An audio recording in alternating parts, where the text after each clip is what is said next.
ઉપરનો અવરોધ જે આપણે હમણાં વાત કરેલી હતી કે 24,300 આસપાસ સમથિંગ કોઈક એવી જગ્યા છે કે જેને પાર કદાચ નિફ્ટીને જવામાં સફળતા નથી મળી રહી. યોમી જી બિલકુલ યસ. હવે આપણે જોયું છે જે રીતે માર્કેટમાં આપણે પહેલાં 2-3 દિવસ એક જ વસ્તુ કર્યા છે કે માર્કેટમાં બંને તરફી એક્શન માટે તમે રેડી રહો, બંને બાજુ તમે કરો. પરંતુ આપણે વાત કરી હતી એક તરફી કારોબાર ક્યારે જોવા મળશે કે નિફ્ટીમાં આપણને ઉપરની તરફ 24,200 ઉપર ક્લોઝિંગ મળશે, અધરવાઇઝ રનિંગ માર્કેટમાં 24,300 ઉપર નીકળશે તો પછી મોમેન્ટમ જોવા મળશે. આપણે વાત કરતા હતા નીચેની તરફ આપણે વાત કરીએ કે 24,000 આવે એટલે સ્ટ્રોંગ સપોર્ટ તરીકે કામ કરશે અને એક્ઝેક્ટલી આજે પણ તમે જો સેમ થિયરી આપણને જોવા મળી રહી છે. છેલ્લા કેટલાય દિવસથી તમે જોશો ને તો આપણને જોશો 1, 2, 3, 4 ઇવન 5, 6, 7, 8, 9 ટ્રેડિંગ સેશન તમે જોઈ લો તો આપણને આ જ રેન્જમાં કારોબાર જોવા મળ્યો છે. એટલે ઓલમોસ્ટ તમે જોશો તો આપણે ગણીએ તો આપણે એમ કહી શકાય કે 2 અઠવાડિયે ગણી જ લો, 2 અઠવાડિયાથી તમે રેન્જમાં ફસાયેલા છો. ઉપરની તરફ તમે જો તો એક પણ કેન્ડલ તમે જોશો ને તો આપણને અહીંયા 24,200 ઉપર ક્લોઝ જોવા નહીં મળે અને અહીંયા નીચે તમે જો તો આપણને 24,000 તમે જોશો ને છેલ્લા 5 ટ્રેડિંગ સેશનથી તમે 24,000 લેવલ તમે રિસ્પેક્ટ આપી રહ્યા છો. એટલે 24,000 લેવલ સ્ટ્રોંગ સપોર્ટ છે. સવાર પણ યાદ છે મેં તમને આ સપોર્ટ એરિયા મેં અહીંયા લખેલું હતું તે 24,000 થી 23,950 આવશે તો માર્કેટ એક વખત સપોર્ટ લેશે અને તમે જો આજનો લો કેટલો છે 23,997 એક્ઝેક્ટલી અહીંયા આવ્યું અને માર્કેટે રિવર્સલ લીધું. ઉપર આપણે શું વાત કરીએ કે 24,200 ઉપર જે તમારું 50 ડેમાં છે 24,185 થી 24,200 ની આપણે રેન્જ વધી કે એની ઉપર અડધો કલાક ટકવું જરૂરી છે. શરૂઆતમાં તમે જુઓ ઓપનિંગ થતાં તમે ગયા ઉપર પણ તો અડધો કલાક ટક્યા નહીં, તરત જ તમે નીચે આવી ગયા. એટલે તમે જોશો ને તો અહીંયા છેલ્લા કેટલાય દિવસથી 50 ડેમાં ઉપર માર્કેટ જાય છે પરંતુ ટકતું નથી અને નીચે 10 ડેમાં આવે છે કે ત્યાં તમારું માર્કેટ ક્લોઝિંગ લે છે કાં તો સપોર્ટ લે છે. એટલે જ્યાં સુધી આ રેન્જની વચ્ચે છે ત્યાં સુધી બંને તરફી રમવાનું, મીન્સ કે ઉપર જાય તો નીચે પણ આવે, નીચે આવે તો ઉપર પણ આવે છે. હા, અગર જો ઉપર 24,200 ઉપર ડેલી કેન્ડલમાં ક્લોઝ આપીએ છીએ 24,200 ઉપર અને બીજા દિવસે હાયર હાઈ બને છે તો તેજી ફાઇનલી પછી આવશે. એટલે ઉપરની તરફ જો કાં તો રનિંગ માર્કેટમાં 24,300 લેવલ છે એ ક્રોસ ઓવર થાય તો કન્ફર્મેશન મળશે, અધરવાઇઝ આ જ રેન્જમાં આપણે રહીશું. સો ક્લિયર. 24,185 50 ડેમાં છે અને રિસ્પેક્ટ આપીશું. જ્યાં સુધી એની ઉપર મજબૂતી નહીં બતાવીએ ત્યાં સુધી આ લેવલ જોવા નહીં મળે અને આ જો મજબૂતી આવશે તો 24,200 લેવલ 24,290 લેવલ પોસિબલ છે, 24,350 24,400 લેવલ પણ પોસિબલ છે અને નીચે સ્ટ્રોંગ સપોર્ટ 24,000 23,950. જ્યાં સુધી આ લેવલ ના તૂટે ત્યાં સુધી મંદી નહીં કરીએ. વાત થઈ ગઈ. આપણે ડેલી ચાર્ટ એક વખત 15 મિનિટ ઉપર નજર કરીએ તો 15 મિનિટમાં તમે જો કે એક એવું જ મોમેન્ટમ આપણને જોવા મળ્યું છે. આ તમે જો રેન્જ કેટલાય ટાઈમથી આપણે આ રેન્જમાં જ આપણે કારોબાર કરી રહ્યા છે. જો કેટલાય દિવસથી. હવે આજે શું થયું તમે ઓપન મજબૂતી સાથે થયા, આ એક રેઝિસ્ટન્સ એરિયા હતો રાઈટ. આપણે વાત કરતા 200-250 આજુબાજુ 200 અને 250 ની વચ્ચે જેવું જાય તરત તમે નીચે આવી ગયા. એક્ઝેક્ટલી તમે આજે જો ઓપનિંગ થતાં ગયા તરત જ નીચે આવી ગયા. પહેલી જ 15 મિનિટમાં તમે 24,200 ની નીચે આવી ગયા છો. અડધો કલાકે નહીં 15 મિનિટમાં તમે નીચે આવી ગયા. પછી સર નીચે નીચે ક્યાં અટકી ગાડી 24,000 ઉપર કે જે આપણે વાત કરી રહ્યા હતા કે એક ઇમ્પોર્ટન્ટ લેવલ છે ત્યાં તમે આવીને અટક્યા અને 24,000 ઉપર તમે આવીને અટક્યા અને પછી ત્યાંથી તમે પાછી ખરીદારી આવી છે એટલે રેન્જ છો તો તમે રેન્જમાં જ. સો જ્યાં સુધી અહીંયા આ જે ક્લસ્ટર એરિયા છે એની ઉપર તમે ના નીકળો, એની ઉપર અડધો કલાક ના ટકો ત્યાં સુધી કોન્ફિડન્સ નહીં આવે.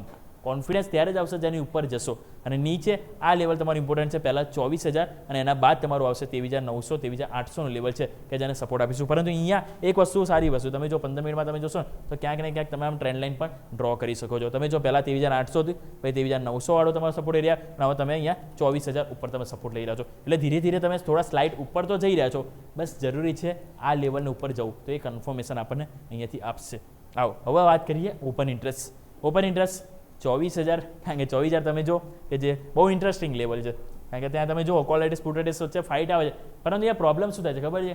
પુટ રાઇટર્સ વચ્ચે કોન્ફિડન્સ જે આવવો જોઈએ ને જે તેજી માટે એ નથી આવતો. આજે આવ્યા પરંતુ કેટલા આવ્યા? માત્ર 24 લાખ. તમે જો અહીંયા જે એકચ્યુઅલી જે સ્પાઇક આવવું જોઈએ ને સ્પાઇક નથી આવતો. સ્પાઇક આવશે તો પછી આપણા 24,100 24,200 આપણને એક કહેવાય ને કે ફાઇટ આપવા માટે આપણને મદદ મળશે. બધું સ્પાઇક નથી આવી રહ્યો અને સ્પાઇક અહીંયા કોલ રાઇટર્સનો આવી રહ્યો છે. એના જ કારણે તમે ઉપરથી તરત જ નીચે આવી ગયા.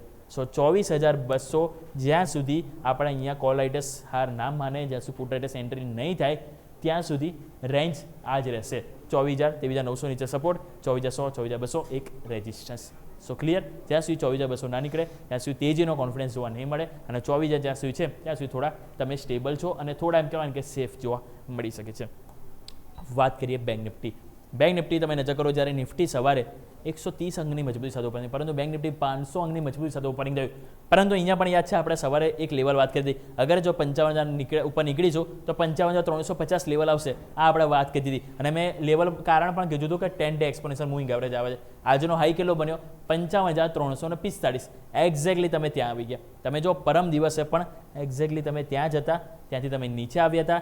આજે પણ તમે જો ત્યાં જ જોવા મળી રહ્યા છો. અહીંયા એક કોમન વસ્તુ શું છે, તમે જો આ તમારી જે રેન્જ છે ને કેન્ડલ, એ જ રેન્જની તમારે આ કેન્ડલ બની, તમે જો એની આજુબાજુ. હવે અહીંયા તમે જો જે રીતે તમારું કેન્ડલ ફોર્મેશન હતું, હાઈ તમારે 10 ડેમાં રિજેક્શન આવ્યું, સેમ આ જ રીતે અહીંયા પણ 10 ડેમાંથી રિજેક્શન આવ્યું છે.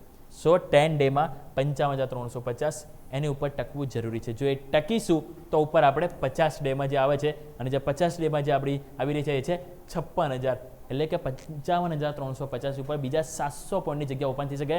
અહીંયા આપણને 56,000નું મોમેન્ટમ જોવા મળી શકે, પરંતુ એની ઉપર ટકવું જરૂરી છે અને ક્રોસ ઓવર કરવું જરૂરી છે. અધરવાઇઝ જેવું જઈશું સેલ ઓન રાઈસ આવશે, અને સેલ ઓન રાઈસ આવશે તો નીચે સપોર્ટ ક્યાં લેવાનો? એ લેવલ તમારો આવશે 54,500 થી 54,400. સવારે આપણે આજ કીધું કે 100 પોઈન્ટની રેન્જ છે કે જ્યાં સપોર્ટ માર્કેટ જરૂરથી લઈ શકે. અને આજનો લો તમે નજર કરો તો જોવા મળશે 54,586. એટલે જો 54,500 નજીક આવ્યા, ત્યાંથી સપોર્ટ, જેમ નિફ્ટીમાં આપણે વાત કરી 24,000 સપોર્ટ, ત્યાંથી તમે રિવર્સલ આવ્યું, અહીંયા પણ સપોર્ટથી આવે અને રેઝિસ્ટન્સથી તમે નીચે. એટલે આ એક તમે કહો પ્રોપર રેન્જ છે. બેંક નિફ્ટીમાં તમે જો 55,350 ઉપરની તરફ રેઝિસ્ટન્સ, 54,500 એક સ્ટ્રોંગ સપોર્ટ. નિફ્ટીમાં 24,000 એક સ્ટ્રોંગ સપોર્ટ અને 24,200 300 એ તમારો સ્ટ્રોંગ રેઝિસ્ટન્સ. એટલે આની ઉપર યા નીચે જઈશું તો માર્કેટ એક નવી દિશા, એક પ્રોપર આપણને વ્યૂ આપતું જોવા મળશે અને ક્લિયરિટી આપણને મળશે. 15 મિનિટ અહીંયા નજર કરો. 15 મિનિટમાં અહીંયા તમે જો ઉથલ પાથલ, એક ટાઈમે 700 પોઈન્ટની તેજી હતી. તમે જો ઓપનિંગ બાદ આ તમે જ્યારે જોયું ને તો 700 પોઈન્ટની તેજી હતી, અને અહીંયા તમે બિલકુલ ફ્લેટ થઈ ગયા હતા. ફ્લેટ થઈ ગયા, અને ફ્લેટમાંથી અત્યારે તમે ફરીથી 450 પોઈન્ટની તેજી બતાવી રહ્યા છો. પરંતુ છે શું? અહીંયા પણ એ જ રેન્જ બાઉન્ડ કારોબાર અહીંયા પણ જોવા મળી રહ્યો છે. એટલે જ્યાં સુધી રેન્જ ક્લિયર નહીં થાય, ઉપર નહીં જઈએ, ત્યાં સુધી મોમેન્ટમ જોવા નહીં મળે. વાવ. વાત કરીએ ઓપન ઇન્ટરેસ્ટ. ઓપન ઇન્ટરેસ્ટમાં હાઇલાઇટેડ સ્ટોરી અહીંયા હશે, એ છે 55,000. આજના દિવસો જો 55,000 ઉપર ક્લોઝિંગ આવવું બહુ જરૂરી છે, કારણ કે 55,000 એવું લેવલ છે કે જ્યાં કોલ રાઇટ્સ પુટ રાઇટ્સ બંને તરફથી ફાઇટ છે. ગઈકાલે પણ ઇક્વાલિટી હતી, આજે પણ ઇક્વાલિટી છે. હા, આજે તમે જુઓ તો નો ડાઉટ કોલ રાઇટ્સ થોડાક આવ્યા છે પુટ રાઇટ્સ કરતાં, પરંતુ 55,000 ઉપર જો કોન્ફિડન્સ આવશે ને આજે ક્લોઝિંગ માટે, તો ક્યાંક ને ક્યાંક પુટ રાઇટ્સ પણ બરાબરી આપશે. એટલા માટે 55,000 ઉપર ક્લોઝ થવું એટલું ઇમ્પોર્ટન્ટ બેંક નિફ્ટી માટે છે. અને આવતીકાલે જો 55,350નો હાઈ ક્રોસ થાય છે તો મોમેન્ટમ 56,000 તરફ પણ આપણને બેંક નિફ્ટીમાં જોવા મળી શકે છે. બસ 55,000નું લેવલ છે કે જેને અહીંયાથી આપણે રિસ્પેક્ટ આપીશું, કે જેને ક્લોઝિંગ બેસીસ અહીંયા 55,000 નજીક કાં તો એની ઉપર આવે છે તો એ સારું ગણાશે. અને સેમ વે બેંક નિફ્ટીમાં તો આપણે વાત કરી, અને નિફ્ટીમાં 24,100 લેવલ છે, એટલીસ્ટ એની ઉપર ક્લોઝિંગ આવે તેમ કહીશું કે ચલો ઇન બિટવીન આપણે ક્લોઝિંગ છે. પરંતુ નવી તેજીમાં કોન્ફિડન્સ 24,200 24,250નું લેવલ છે, ક્લસ્ટર છે, એને ક્રોસ કરીશું તો પછી મોમેન્ટમ 24,400 તરફની જોવા મળી શકે, અને 24,000 જેને આપણે સ્ટ્રોંગ સપોર્ટ હજુ પણ એ જ આપણે રિસ્પેક્ટ અહીંયા લઈને ચાલીશું. ક્લિયરલી. તો આ સંકેતો છે કે જેના ઉપર ફોકસ બનેલું રહેશે. આભાર.